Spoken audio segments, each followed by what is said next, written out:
Welcome to Last Records. Today, we meet Karens who got way too creative with their own stupidity.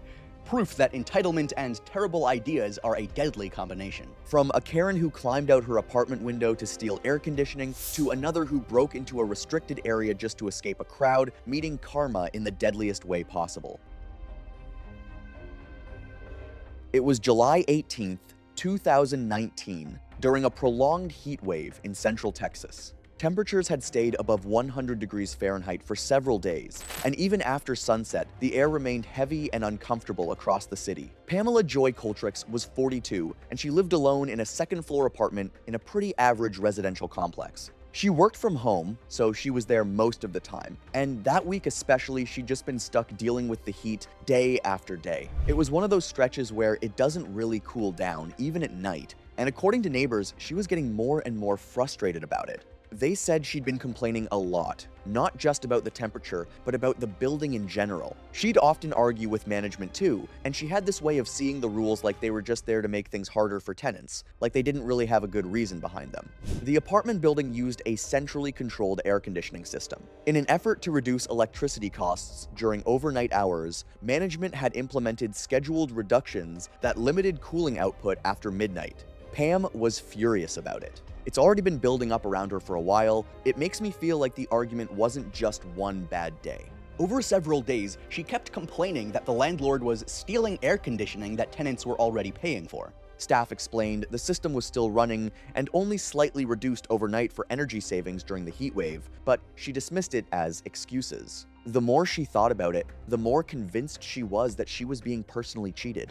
Just outside her second-floor window was a large commercial AC condenser serving part of the building. It was part of the cooling system, but it actually pushed heat out as it ran. Still, she fixated on it as if being near it meant being closer to the building's cooling itself. It's literally right outside her window, which makes that fixation a lot more immediate. At some point that evening, she decided on an unusual solution. If the apartment itself wasn't going to be cold enough, she would go directly to the equipment she believed was producing the cooling. Shortly after midnight, she opened her bedroom window and climbed onto the exterior ledge. From there, she attempted to reach the air conditioning condenser mounted just outside the wall, which really sounds absurd to hear. The equipment was never designed to support a person's weight. Its sheet metal casing offered almost no secure footing, and the constant vibration from the compressor made balance difficult even before movement began. Despite that, she continued, a brief metallic sound echoed through the exterior wall, followed by a shout. As she tried to adjust her position on the unit, she lost her footing on the unstable surface. During the fall, she reached for a nearby electrical conduit fixed to the building wall, trying to slow or stop herself. The conduit immediately failed under the sudden load, either bending sharply or tearing free from its mounting points. With nothing left to hold onto, she fell roughly one story onto the concrete below. The impact caused a fatal head injury and extensive blunt force trauma. Emergency responders arrived within minutes and found her unresponsive. Resuscitation efforts were unsuccessful, and she was pronounced dead at the scene. There was no indication of foul play or mechanical failure, and the physical evidence was consistent with an accidental fall from exterior building equipment. Following the incident, apartment management installed additional window restrictors and warning notices near units overlooking exterior mechanical equipment. Residents were also reminded that the building's cooling infrastructure was not designed for public access under any circumstances. Up next on Frozen Lake Ice, where confidence meets something that doesn't give second chances. It was February 8th, 2014, in Halstead Bay on Lake Minnetonka, Minnesota. The sky was a flat white overcast, and the frozen lake stretched outward in uneven shades of gray where snow, pressure cracks, and wind-scoured ice blurred distance across the bay. Zariah Aldenor was 41 years old, working as a dental hygienist in a private clinic in a suburban medical district. Coworkers described her as confident to the point of confrontation, often correcting others with certainty, even outside her expertise. She had ice fished as a child but had not done so in years, and her understanding of lake ice was based on memory rather than current safety knowledge. She arrived at the public access with a 14-year-old neighbor's son and no safety gear beyond winter clothing. Although local advisories warned that ice beyond the nearshore zone was unpredictably thin over the deep channel, and a conservation officer repeated that warning in person, Zariah dismissed it as overcautious, pointed to another fisherman farther out as proof the ice was fine, and walked onto the lake anyway. She's already past the shoreline here, and the officer is probably watching her feet more than her face. The officer approached her twice, and warned that the area ahead contained dangerously thin ice. Zoraya dismissed the warning, pointed to fishermen farther out on the lake, and insisted the officer was exaggerating the danger, which is scary to think of, especially she's bringing a kid with her. When he repeated the warning and told her not to go out there, she got more confrontational, even questioning his competence and saying she had been on ice like this before without any issues. The officer made it clear he couldn't physically stop her, but strongly advised her to turn back. Zoraya dismissed him again and stepped onto the ice, while the teenager stayed on shore. About 200 yards out, she reached the area above the submerged channel where the ice suddenly got much thinner. It gave way without warning, breaking open under her weight. She fell into near-freezing water and immediately went into cold shock, gasping uncontrollably and involuntarily pulling water in. Her winter clothes soaked through and pulled her down. She came back up briefly and grabbed at the ice edge, but it kept breaking under her grip. Her movements started getting unsteady as the exposure worsened. She went under again, resurfaced slightly away from the original break, and kept struggling against ice that was too thin to hold her. That alone is a scary experience, not just for her, but for the teenager as well. The teenager on shore witnessed her hands pressing against the underside of the ice before they stopped moving. Emergency responders from a county water rescue unit arrived within half an hour, but unstable conditions delayed access onto the ice. When divers were finally deployed, they located her beneath the surface, carried laterally by a weak current under the ice sheet. Resuscitation was initiated on scene and continued during transport to a regional hospital, but she did not regain vital signs and was pronounced dead later that morning. A medical examination determined drowning due to cold water immersion. Injuries to her hand showed severe abrasions and torn nails, consistent with repeated attempts to pull herself onto failing ice. Findings indicated rapid incapacitation consistent with cold shock response, and officials noted that survival time in those conditions without flotation support would have been extremely limited, making timely rescue unlikely. The teenager was not publicly named and withdrew from school for a period following the incident. Years later, he contributed to ice safety awareness efforts at public access points around the lake, focusing on improved warnings and safety education. From freezing water on a lake, we jump to something way more ordinary, just a store where things start to go wrong in a totally different way. It was May 14th, 2022, at a mid-sized retail store inside a shopping complex in suburban California. The store was operating under normal customer traffic, with staff rotating between floor assistance, inventory checks, and backroom restocking duties. Joan Revell was a 60-year-old woman who had just gone to the store looking for one of those household storage items they had on sale. She lived nearby, just in a residential area not far from there. People who knew her later kind of described her as someone who didn't really like waiting around, especially in stores. If something wasn't available right away, she'd get impatient pretty quickly. She didn't have any background in how retail or stockrooms actually work, but she usually trusted her own judgment more than whatever staff were telling her. And that detail alone already shows where the tension starts building. On that day, Joan approached a sales associate asking for a specific item. The employee checked the inventory system and explained it was no longer on the sales floor and would only be available after a scheduled restock. She was offered alternatives and given standard restock information, but she rejected the explanation and kept insisting staff to check inventory, despite being told that it had already been verified. As the exchange went on, her frustration grew. She raised her voice, drawing attention from nearby customers. And when the employee stepped away briefly to consult a supervisor, Joan moved toward a staff-only door leading into the stockroom. With the area momentarily unattended amid floor activity, she pushed through before anyone could stop her. Inside the stockroom, it was tight and kind of chaotic narrow aisles. Pallets stacked up, cartons still being staged, shrink-wrapped goods everywhere, and staff actually working with equipment moving around. I've seen enough of these spaces to know they're not built for hesitation or wandering around. Joan kept moving deeper into the stockroom, calling out as she scanned the shelves for the item. While passing through a staging area, she leaned against a pallet that had not yet been fully secured during active restocking. The contact seemed minor, but it shifted the load enough to destabilize part of the stack. Several cartons fell first, followed by a larger shift as the pallet tilted into adjacent inventory. The instability spread through the storage section, causing part of a shelving bay and multiple palletized loads to collapse into the narrow aisle. Joan was struck by the falling inventory and trapped beneath a large volume of merchandise and palletized goods. The collapse left her pinned with severe crushing injuries and unable to free herself. Employees responded immediately after hearing the collapse and called emergency services, but the fallen inventory had created a large entrapment zone while surrounding pallets remained unstable. The weight of the collapsed loads and the confined stockroom layout complicated rescue efforts, requiring responders to secure the area before reaching her.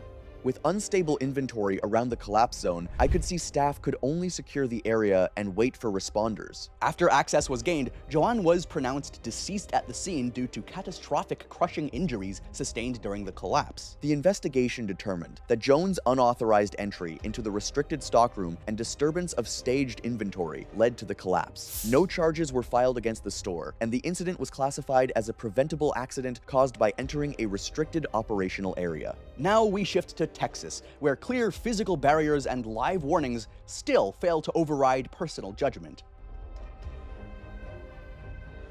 It was May 27, 2015, in New Braunfels, Texas. Low crossings were running fast and brown after 2 days of heavy rain, with floodwater cutting across normally familiar rural terrain. Stellar Roderick was 52 years old, a substitute teacher in a local school district. She was known for being practical, self-reliant, and resistant to caution she viewed as exaggerated, shaped by years of living on rural property and navigating seasonal flooding without incident. Her confidence in reading water conditions was based on past experience rather than updated safety knowledge. And over time, that experience had hardened into certainty about risk. She believed she could visually judge. She was heading home after helping a neighbor move livestock when she came up on a road closure, barricades, warning signs, and a couple of utility workers standing near a flooded stretch of road.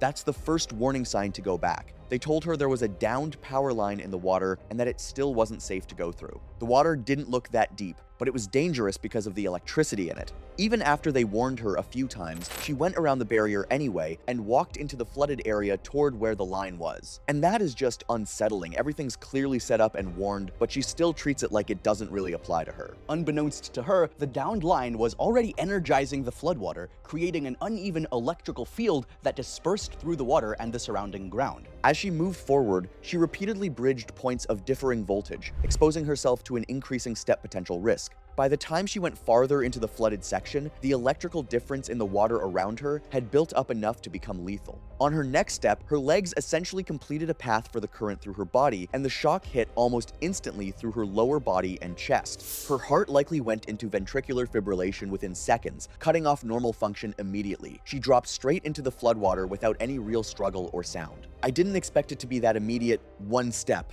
and it's already over. Rescue attempts began almost immediately from outside the energized zone. Utility personnel were unable to enter the water due to live current risk and initiated coordination for circuit isolation while attempting to reach her with tools and lines, but distance and conditions prevented contact. Power was eventually isolated at the substation within several minutes, followed by field verification of de-energization before responders entered and retrieved her. She had already been submerged for an extended period, with no cardiac activity upon recovery. CPR was initiated and continued through transport, but she did not regain vital signs. A medical examination determined death by electrocution due to contact with energized floodwater. External injuries were minimal, with small electrical burn patterns consistent with electrical contact, though entry and exit points were not definitively localized due to immersion conditions. Internally, her heart showed no prior disease, and death was attributed entirely to electrical disruption of cardiac rhythm. The report noted that the hazard was not visually detectable and that standard warnings and barriers were present at the site. Her belongings were later returned to the family. A handwritten note found during the estate clearing referenced a prior flood season and a reminder to check water levels before crossing the road. It was kept by her daughter. A procedural update was later introduced by the utility company requiring documentation when civilians refused safety instructions at active electrical hazard scenes. No public statement was issued regarding the specific incident that led to the change. When experience feels stronger than instruction, the instruction stops landing at all. Now we jump to another case, where formal heat warnings are actively weighed and dismissed. It was June 19th, 2020, on a desert hiking trail in Arizona. The desert air was already shimmering under extreme midday heat, with exposed rock radiating stored warmth back into an atmosphere that offered almost no relief. Simone Blythe was 38 years old, a freelance bookkeeper working remotely across the Phoenix area. Recently relocated from Portland, she had limited experience with desert hiking in peak summer conditions, having only completed the trail twice during cooler months. Friends described her as independent and determined, and she'd been trying to re-establish a sense of autonomy after a long relationship ended. Despite understanding Arizona's summer risks, she believed that she could manage a short afternoon hike with minimal supplies, and that belief is something to watch out for what she'll do next. She arrived alone with a single bottle of water, light clothing, and no gear beyond sunscreen. An extreme heat advisory was active, with temperatures already exceeding safe limits for sustained exertion. At the trailhead, a park ranger explicitly warned her that conditions were dangerous, her water was insufficient, and a midday hike could quickly become life-threatening. At that point, she's already describing her own failure point before she even moves.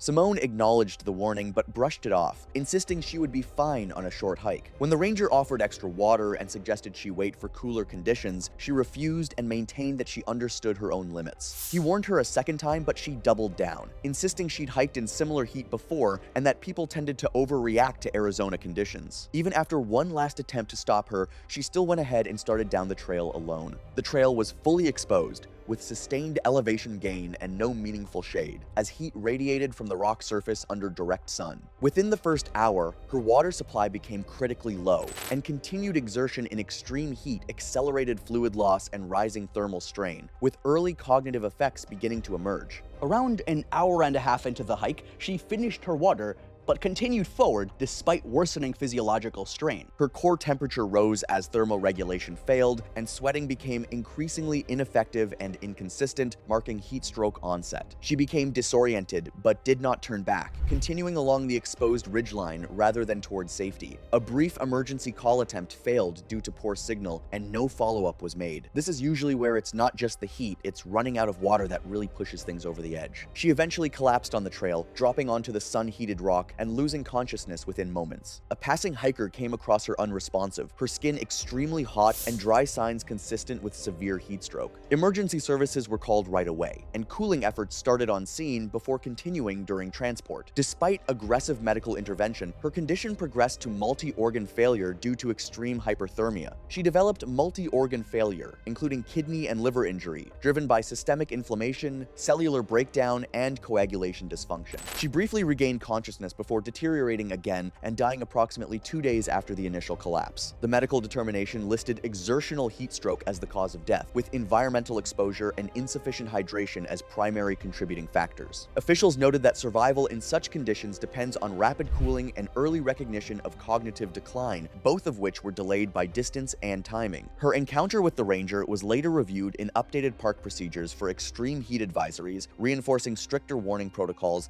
and support measures for hikers entering during high temperature conditions. The incident contributed to a broader review of heat advisory procedures and updated hydration and warning protocols for extreme conditions. And what I keep coming back to is how early this could have ended, right at the trailhead, not out here on the ridge. The heat wasn't even really the problem, the decision was. Next, that same mindset leads to someone going into a restricted spillway.